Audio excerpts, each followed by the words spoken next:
Hi, I'm Dr. Jared Gardner, and I am here today with an awesome pathology resident, Dr. Tamar Gomolin. She's a second-year pathology resident from Mount Sinai West in New York City, and she rotated for a couple weeks with us here and did a fantastic job and said she'd like to help with making a video, and I said, let's do it. So we're going to put her on the spot today. No pressure. It's going to be fine. But let's see here what is going on with this chunk of tissue. Let's show the viewers online the low power. Got a couple folds, but it's a big piece of tissue. And I'll tell you, it's coming from a joint space, okay? It's a piece of tissue removed from a synovial space. So what is happening here? Let's go to this piece first. It's kind of busy, huh? Yeah, definitely. It looks like there's a lot of very well-formed vessels. Yeah, good. Small, well-formed vessels in a background of chronic inflammation mostly. I see mostly lymphocytes. Yeah. There's some neutrophils, I believe. Uh-huh. Um, the stroma is kind of fibrotic in the background. Yeah. It looks very reactive to me. Good. I think that's a really important thing is to be able to look at something and say, this looks reactive because as we've talked about, at the scope multiple times, like reactive stuff is really hard. And if you've watched any of my videos online, you guys know, like, I think reactive stuff is not, it's people struggle with it in practice. Even I still struggle with it. And it was one of the things my mentor, Sharon Weiss, when I did my soft tissue fellowship, she said, one of the main goals of fellowship is being able to tell reactive things and fasciitis things, which we now know are actually neoplasms, but they look like reactive things, to tell those apart from soft tissue tumors and sarcomas. And I thought, oh, that doesn't sound too hard. I have been humbled many, many times over the years because it is really hard, actually. And the time to learn it is when you know something is reactive and when you know 100% because of the clinical story that what you have is a reactive process. That's when you want to study that case. And the more you see these and study them, eventually you get to the point where you look at it, you're like, that looks reactive.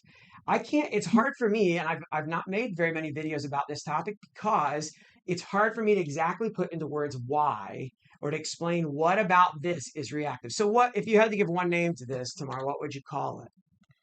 Granulation tissue. Yeah, this is granulation tissue. This is early young scar, basically. So when you have a wound or an injury, in this case, I think there's actually an infection in the joint, and then there's just a robust amount of granulation tissue formed. But anytime you have an injury, a scar, a cut, a cut, an injury, you begin to get granulation tissue, and that fills in the gap and eventually matures and turns into scar tissue.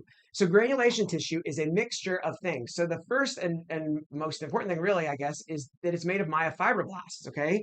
These big cells in the background, they're really plump and they have kind of a spindled or stellate appearance. Now, stellate is kind of a rubbish word. So my wife's a psychiatrist, and she said that I have kind of concrete thought and not very good abstract thought. And she's probably partially joking, but it's also kind of true. I'm very literal, and I like things to look like they say. So when you say chicken wire vessels, I want repeating hexagons, and that is not what the myxoid liposarcoma vessels look like. When you say stellate cells, I want a 5-point or 6-pointed star that's geometric. And that's not what these cells look like. So to me, stellate, that is the word you can use for these, but I like triangle shaped or jagged, spiky, wispy. Use whatever word works for you.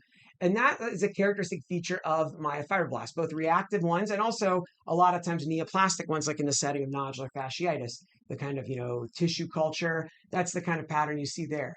The myofibroblasts have a lot of cytoplasm. It's usually this kind of purple or bluish, purple, gray, sometimes amphiphilic cytoplasm.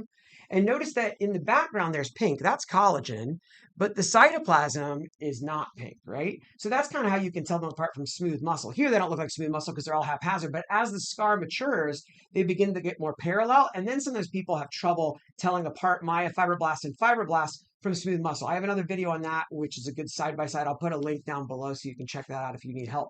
So you get these stellate and spindled plump myofibroblasts. You get a background that's a mixture of collagen, edema, myxoid change. It kind of depends on the stage of the granulation tissue, okay? So the first thing is, I said, the myofibroblasts. The second feature, like Tamar pointed out, is there's vessels everywhere, right? You've got to have new vessels that are feeding blood into this developing tissue. And then there's inflammatory cells, usually a lot of chronic inflammation, lymphocytes, but also you can see neutrophils, eosinophils sometimes, plasma cells. It just depends. A mixture of inflammation. So those things, the spindle to stellate myofibroblasts, the robust juicy, kind of plump vessels because they're new vessels. So guess what? They're going to have bigger cells. They're going to have mitoses because they're actively growing, right? When you have a wound, all the granulation tissue is basically a space that was empty air after the wound first happened, and it got filled in by the granulation tissue. So that's good. And then you'll have this background that's edematous or myxoid and bluish kind of with a variable amount of inflammation. And it totally depends on the stage of it to see. So when it's starting out at first and it's young, the cells will be really big and more haphazard, and there'll be a lot of bluish myxoid backgrounds. And then the older and more mature it gets, the more it starts getting more and more collagen. And then eventually it will begin to develop into actual like kind of organized scar tissue. We're not exactly seeing that here. I guess here it's kind of here a little bit more organized, a little bit more kind of streamy. And it happens over a period of, weeks and then eventually into the months as the scar matures and then remodels over time. So that's why granulation tissue can look a little bit different each time you see it. So it's good to just get that pattern. And here there's a bunch of fibrin, and there were neutrophils. It's like pus, suppurative inflammation, and fibrin in the joint space. So this is infection. I think it cultured out bacteria. So, but the granulation tissue here, this causes a lot of trouble. So anytime it's granulation tissue, the patient had trauma or they had surgery or something else, and then you see this stuff in an excision specimen, in a time where it's not cancer, study that. And then you'll get more comfortable with the general kind of gestalt, the overall low power view that I look at this. I don't go through all the cells and say, what's each cell at this point in my career? I look at it and say, that's granulation tissue. It's benign and reactive. There could be something else here too. There could also be infection. There could be tumor. I've got to still look around. But to get to the point where you can just look at it and see and feel that it's reactive takes a lot of studying of case after case after case. And sometimes those are boring cases that you might be tempted to just push on through because you're like, this is just reactive stuff and we want to focus on the tumors. But spending the time studying when it's reactive is going to help you in the long run. Because I've had times at frozen section where there was a tumor they had removed, and now they're looking, and now had a couple operations, and now they're trying to check margins, and there's granulation tissue everywhere. That's not the time you want to start studying granulation tissue. It's too late at that point when you have to make the call late at night on a frozen section, and you're trying to tell them whether or not they can close the patient or take more tissue. That's scary, right? That's anxiety provoking. It's still hard, even with experience, but you'll get more comfortable by spending time looking. See here, right below the kind of ulcerated, inflamed, what used to be synovium, you can see a lot of vessels here and a lot of inflammation in this area. And then as we go down deeper, it kind of gets a little looser. So it's pretty nice example of really robust, juicy granulation tissue. And sometimes you can even begin to see large nuclei with prominent nucleoli. We don't have a lot of them here, but you can see cells that look almost like neurons or ganglion cells.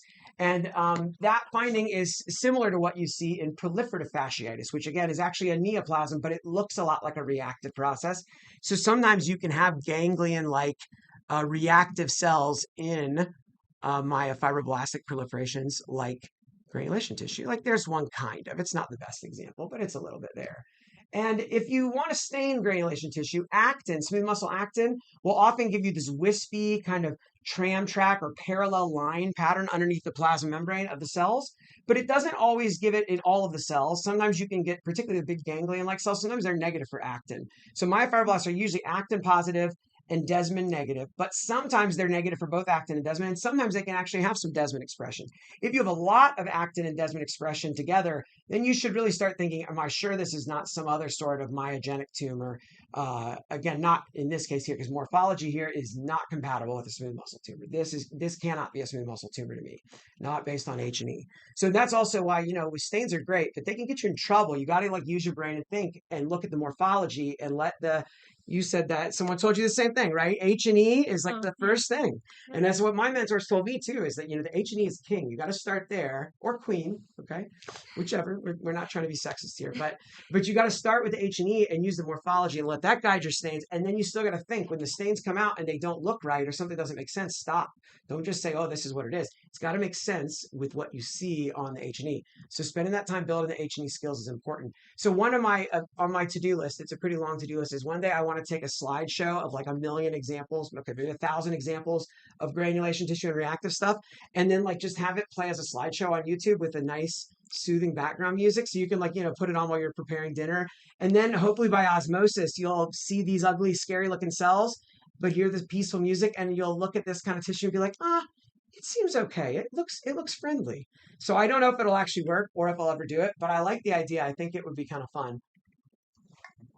So we'll see. If I get bored one day, maybe so. Here's another case of granulation tissue, totally different patient, but just to kind of show you the same spectrum. Let me clean that slide there.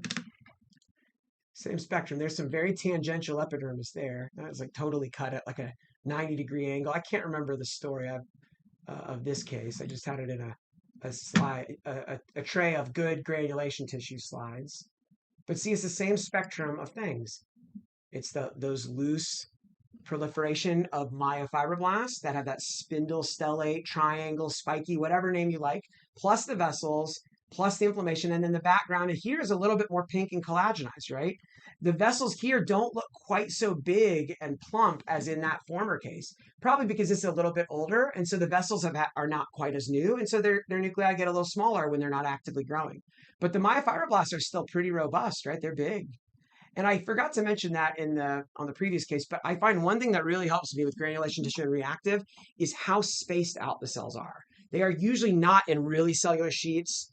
There can be rare exceptions, but especially like if in muscle that gets really damaged, sometimes the atrophic muscle cells can get kind of packed together, but usually they are hypocellular and spaced out, and that really helps me a lot. And it also helps me when I see this pattern. I've seen patterns like this around, say, a really wild looking atypical bone and cartilage proliferation. And seeing this in the soft tissue adjacent to it made me realize, I bet this is all reactive. And sure enough, it was basically a fracture type callus, but it was so robust that it was mimicking chondrosarcoma at first glance. But finding this stuff in the background makes me stop and say, wait a second. Am I sure this is malignant or could this be reactive? So anytime I see this kind of pattern, you can have this plus tumor. You can have granulation tissue next to cancer. But anytime I see the kind of granulation tissue pattern, if I'm thinking malignant, I try to do a double check to look at the whole thing again and say, is there any way this could all just be a benign reactive thing? Am I sure this is cancer? Because this pattern is a reactive kind of pattern. Some things that can be hard is like, for example, myxofibrosarcomas, because they do get kind of loose, hypocellular, and they have big cells scattered. Those can be really hard. But sometimes on those, seeing area that's really cellular or a really ugly nucleus can kind of help. But those are cases I still struggle with a lot, especially if they've had radiation beforehand. I've got a lot of other videos on that. So you can go check out the myxofibrosarcoma videos. And oh yeah, the case with the reactive fracture callus looking stuff, it was actually like a myeloma in the bone that broke out of the bone and then got this huge fracture callus, and it got initially misinterpreted as a sarcoma, but thankfully surgeons waited, and then later, once we reviewed the whole case, we realized it's all just reactive. And I have that posted online. I'll put a link to that down below. That case will blow your mind. It's like one of those cases you see that you're like, I will never forget this case, because it was a really good learning case. And thankfully, it all went well and nothing bad happened for the patient. But sometimes when we see cases like that, those dramatic ones, it's good because you can tell somebody this or that feature, but the stories to me that my mentors told me really stick in my mind. The case that I saw where something bad almost happened, that's the time where really good learning can occur, lifelong learning that you don't forget. So granulation tissue, study it. Every time you get a biopsy site, every time it's a traumatic thing that you think is boring, don't just fly through it to get done with your day. Take some time and look at that case and really study it, because what it does is it helps you to know the full range of weird atypicalness you can see in a reactive process. This same is true for, like, say, reactive squamous epithelium, which can be really hard to tell apart from squamous cell. So Tamar is really interested in dermpath. She knows very well, like, it's really hard. And even as practicing dermpath, I struggle with reactive versus squamous cell carcinoma like every day, basically. It can be very challenging. So one way to get better at that, just like getting better at reactive soft tissue stuff, is studying all the reactive stuff and then studying all the stuff that's obviously cancer. There is a middle area where you have morphologic features that overlap, and that area is always going to be hard. But you begin eventually to get a better sense of what the boundaries of that spectrum are. Just how atypical can it look and still be benign when you know it's benign? So then you can see a case and be like, I have seen a case like this before. This is really atypical, but I have seen a thing that I know was benign or reactive that had this much atypia. So it's still possible this can be reactive. And then sometimes I see stuff and I'm like, nope, there's no way. This is way too much to be reactive. So that's the kind of way that you build that skill set over time. Of course, maybe one day just the robots will do it all for us, but I think that that's probably still a ways off. You can come back and laugh at me when I'm homeless down the road for being wrong about that. But in the meantime, I feel like, AI might be a thing that we can use. but I don't see it fully replacing all the stuff we do every day. So anyway, there was a lot of stories and a lot of tangents there, but that's how I roll. You know that now very well, don't you? 2 weeks of me going off on tangents, and you guys online who've been watching stuff, you know that I get distracted pretty easily. But I hope that you like this. Any questions or comments? No, just thank you so much. You're very welcome. It's Thank been a you. good 2 weeks. This is good. I've been putting this off, and Tamar encouraged me because I said the granulation tissue video is hard to make because it's hard to explain all of the stuff, and she encouraged me to do it. So now if you found this video helpful, you can thank Tamar for it. All right. Thanks for watching. Have a great day. Bye bye.